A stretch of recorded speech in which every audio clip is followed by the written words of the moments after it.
ഒരു പേര് ഉണ്ട്, മദ്രസ പൊട്ടൻ. മദ്രസ പൊട്ടന്നാ അല്ലേ? അതെന്താ ശരിക്കും അങ്ങനെ വിളിക്കാൻ കാര്യം? മദ്രസ എന്ന് പറഞ്ഞാൽ മദ്രസയിൽ ഞാൻ ഒരു കാര്യം പറയാം, ഞാൻ മദ്രസയിൽ പഠിച്ചുകൊണ്ടാണ് എനിക്ക് ഇത്രയും മദ്രസ എന്നല്ല ദർസ് എന്ന് പറഞ്ഞ സംഭവം ഉണ്ട്. അതായത് അതൊരു ജയില് പോലത്തെ ഒരു സംഭവമാണ്. ജയിലൊന്നും ജയിൽ തന്നെ. അതായത് നമുക്ക് പുറത്തൊന്നും പോകാനൊന്നും പറ്റൂല. അതായത് ഞാനിപ്പോൾ 6ാം ക്ലാസ്സാ 6ാം ക്ലാസ്സിൽ നിന്നാണ് ഞാൻ ദർസിലേക്ക് പോകുന്നത്. അതായത് എൻ്റെ നാട്ടിൽ അടുത്ത് തന്നെ, അത് 3 കിലോമീറ്റർ. അപ്പോൾ എന്നെ 6ാം ക്ലാസ്സിൽ അവിടെ ചേർത്തി. അതിന് മുമ്പ് ഞാൻ യത്തീംഖാന പഠിച്ചിട്ടുണ്ട്. എൻ്റെ നാട്ടിൽ തന്നെ യത്തീംഖാന പഠിച്ചിട്ടുണ്ട്. യത്തീംഖാന മനസ്സിലായി എന്താ സംഭവം? മനസ്സിലായി എന്താണ്? പാവപ്പെട്ട കുട്ടികളെയൊക്കെ യത്തീം എന്നുള്ളത് മനസ്സിലായോ? ആരുമില്ലാത്ത. അപ്പൊ യത്തീം കുട്ടിയാണോ? യത്തീം ഞാൻ യത്തീം ഉമ്മല്ലേ? അല്ലേ, ഉമ്മയുണ്ട്, പക്ഷെ ഉപ്പയില്ല. ഉപ്പ ഒഴിവാക്കിയതാണ്. അത് ചെറുപ്പത്തിലേറെ എനിക്ക് 5 വയസ്സുള്ളവരും ഒഴിവാക്കിയതാണ്. അപ്പൊ ശരിക്കും മമ്മൂന് ആരാ ഉള്ളത്? ഉമ്മയും അനിയനും. നമ്മൾ രണ്ടാളും മാത്രമേ ഉള്ളൂ വീട്ടില്. ശരിക്കും മമ്മൂന്റെ പേര് മമ്മൂ തന്നെയാണോ? അല്ല, മുഹമ്മദ്. അപ്പൊ ശരിക്കും എത്ര വയസ്സായി മമ്മൂന്? എനിക്കിപ്പോ 19 വയസ്സ് അല്ലേ?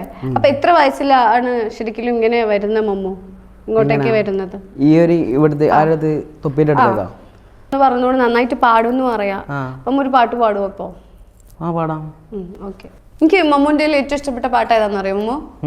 മറ്റേ കൽബിനകമേ ആ പാട്ടില്ലേ? നല്ല രസമാണ്. ശരിക്കും തൊപ്പിയൊക്കെ ഷോക്കായിട്ട് നിൽക്കുന്നുണ്ടായിരുന്നു ആ ഒരു വീഡിയോയില്. അതിന് മുന്നേ പാടി കൊടുത്തിട്ടൊന്നുമില്ല തൊപ്പിക്ക്? ഇല്ല, അല്ല, ഞാൻ ലൈവിലാണ് ഫസ്റ്റ് പാടുന്നത്. കാരണം അത്രയും പ്രതീക്ഷയില്ല അന്ന്. പക്ഷെ അംഗീകരിച്ച തൊപ്പി പാടും അല്ലേ? അതൊന്ന് പാടി നോക്കട്ടെ. ഇപ്പം പാടണോ? അപ്പൊ പാടിക്കോ. ഞങ്ങക്ക് നോക്കിട്ട് കാണാണ്ടറിയില്ല. നോക്കി പാടിക്കോ. മലയിടയിൽ സായിനിടെ സ്വയം അറിഞ്ഞേ നെഞ്ചിനകത്തെ ജബലിന്നൂറിൽ മോഹബത്തിന്റെ വഹിറങ്ങി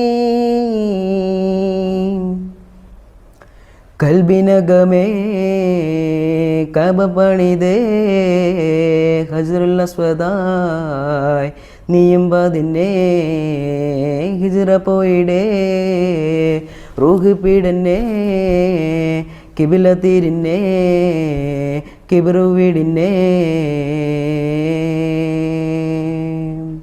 പകലിരുവുകളുടെ റബ്ബ് ഇക പരമിലും തുണ റബ്ബ് ഉടലിനുടയോൺ റബ്ബ് റബ്ബോടിൻ കുബ്ബ് പകലിരുവുകളുടെ റബ്ബ് ഇക പരമിലും തുണ റബ്ബ് ഉടയുന്നുടയോൺ റബ്ബ് റബ്ബോടിൻ കുബ്ബ്. അടിപൊളിയാ, പാട്ട് പൊളിയാടാ, സൂപ്പർ. കാട ഞാൻ പറഞ്ഞല്ലോ, കാട മടുത്തോണ്ടാണല്ലോ ഞാൻ നിർത്തിയത്. 6 വർഷം അവിടെ നിന്നില്ലേ. ശരിക്കും ഉമ്മേനെ എന്നിട്ട് എങ്ങനെ നീ കൺവിൻസ് ആക്കി ഇനി പോകുന്നില്ല അല്ലെങ്കിൽ വേറെ എന്തിനെങ്കിലും പോവാന്നെങ്കിലും? അല്ല, പിന്നെ ഞാൻ തന്നെ അങ്ങോട്ടേക്ക് അറിയാം. ഞാൻ പറഞ്ഞു എന്നാ പിന്നെ ഞാൻ പണിക്ക് പോവാം. എന്നോട് ഇങ്ങനെ പറയണ്ട, ഞാൻ എല്ലാ ദിവസവും അങ്ങ് പണിക്ക് പോയിട്ട് ഇങ്ങനെ പോറ്റിക്കോളാന്ന് പറഞ്ഞു. പണിയെന്ന് വെച്ചാല് ഇപ്പോൾ ഹോട്ടൽ പണിക്കെല്ലാം പോയാൽ ഒരാഴ്ച മാക്സിമം ഒരാഴ്ച ഞാൻ എല്ലാ പണിയും എടുത്തിട്ടുണ്ട്. ഞാൻ ഞാൻ എല്ലാ പണിയും എടുത്തിട്ടുണ്ട്. പണിയാണ് ഫസ്റ്റ് മെയിൻ. കോഴിപ്പണിക്കാണ് ഫസ്റ്റ് പോകുന്നത്. അത് കോഴിപ്പണിക്ക് ഫസ്റ്റ് പോയാലും ഫസ്റ്റ് ഒരാഴ്ച നിൽക്കുക. കോഴിപ്പണി ഞാൻ 1 കൊല്ലം എടുത്തിട്ടുണ്ട്. 1 കൊല്ലം എന്ന് പറയുന്നത് 1 കൊല്ലം കോഴിപ്പീടയിലെ ഞാൻ മര്യാദയ്ക്ക് നിന്നിട്ടുള്ളൂ. ബാക്കി എല്ലാ ഷോപ്പിലും.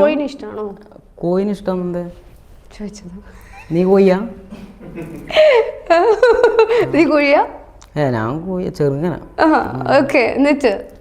എന്നിട്ട് കോഴിപ്പീടിയിൽ നിന്ന് പിന്നെ ബാക്കിയുള്ള എല്ലാ ഷോപ്പിലും മാക്സിമം ഒരു 5 ദിവസം അല്ലെങ്കിൽ ഒരാഴ്ച. അതിനുശേഷം അവിടെ നിന്ന് ഇറങ്ങാനുള്ള റീസൺ എങ്ങനാ? അതായത് ആ പണി ഉപേക്ഷിച്ച് പിന്നെ ഏത് പണിക്കാ പോയേ? അങ്ങനെ കുറെ പണിക്ക് പോയിട്ടുണ്ട്. ബേക്കറിയിലും പച്ചക്കറി പീടിയ ഫ്രൂട്ട്സ് പീടിയെല്ലാം നിന്നിട്ടുണ്ട്. പക്ഷെ ഞാൻ പറഞ്ഞല്ലോ, എല്ലാ ഷോപ്പിലും പോയാലും മാക്സിമം ഒരാഴ്ച. പിന്നെ അതിനെ പറ്റിയിട്ട് ചർച്ച ചെയ്യാം. അതായത് ഉമ്മ പറഞ്ഞു ഇതെന്താ നീ വിട്ട് പിന്നെ പണിക്കും പോകുന്നില്ല, ഇതെന്താ പിന്നെ എങ്ങനെ പോറ്റാന്നുള്ളൊരു സാധനം. അല്ല, അതെന്താ എല്ലായിടത്ത് പോയാലും ഒരാഴ്ച നിൽക്കൂ മമ്മു? അതെന്താ അങ്ങനെ? എല്ലാ ദിവസവും ഒരാഴ്ച എനക്ക് ഒന്നാമത് ഞാൻ ഒരു മടിയനാണ്. എന്താ ചിരിക്കുന്നത്? എനിക്ക് മടിയില്ലേ? അതെന്താ? എനിക്ക് മടിയില്ല. അത് നമ്മളോട് പറയുന്നില്ലേ? എല്ലാവർക്കും മടിയുണ്ടാവില്ല. എനിക്ക് മടിയാണ്. ഞങ്ങൾക്ക് പണിയല്ല, കുനിയാനെല്ലാം മടിയാണ്. കുനിയാൻ മടിയോ? കുനിയേണ്ട സാഹചര്യം വന്നാൽ കുനിയും. പിന്നെ അതായത് പച്ചക്കറി പീടിയെല്ലാം ചാക്കെല്ലാം എടുക്കണോ? നീ എന്താ പറയുന്ന മോളെ? നല്ല പണിയാ. പിന്നെ നീ എടുത്ത് ഉള്ളിച്ചാക്കല്ലോ എടുത്തിനെ നീ? ഇതുവരെ ഇല്ല. ഞാനെല്ലാം എത്ര എടുത്തിനാറ് ഉള്ളിച്ചാക്കല്ലോ എല്ലാം എടുത്ത്. ഞാൻ പറഞ്ഞില്ല ഒരു മാക്സിമം ഒരു 5 ദിവസം നിക്കുള്ളൂ. ആ പിന്നെ ആടെ നോയി പോകും. അപ്പൊ ആദ്യം അറിയില്ല എനിക്ക് പോകുമ്പോഴേ ചാക്കൊക്കെ പൊന്തിക്കേണ്ടി വരുമെന്ന്. എല്ലാം അറിയാം. ഞാൻ പറഞ്ഞു ഇതെല്ലാം ഈസി പണിയാന്ന്. ഇത് തിന്നാൻ വേണ്ട പൈസ വേണ്ട മോളെ. അതിന് വേണ്ടി ഞാൻ അത്രയും ഇവിടെ നിന്ന്, അതായത് കണ്ണൂരില് ഒരു ഏത് സ്ഥലം, കുഴപ്പം കൊളപ്പം എന്ന് പറഞ്ഞ സ്ഥലത്ത് നിന്ന ആള് ഒരു മമ്മു. ആ മമ്മു ഇന്ന് വെറൈറ്റി മീഡിയയുടെ ഈ ഒരു പ്ലാറ്റ്ഫോമിൽ വന്ന് ഇരിക്കുന്നുണ്ടെങ്കിൽ അതിനൊരൊറ്റ റീസണേ ഉള്ളൂ. ആരാണ് ആ റീസൺ? എന്താണ് ആ റീസൺ? തൊപ്പി. തൊപ്പി. ഓക്കെ, തൊപ്പിയാണ് നിങ്ങളുടെയൊക്കെ എന്താ പറയാ, തൊപ്പിന് ഒറ്റ വാക്കില് ഡിഫൈൻ ചെയ്യാൻ പറഞ്ഞ എന്ത് ചെയ്യും? നിർവചിക്കാൻ പറഞ്ഞ എന്താ പറയാ?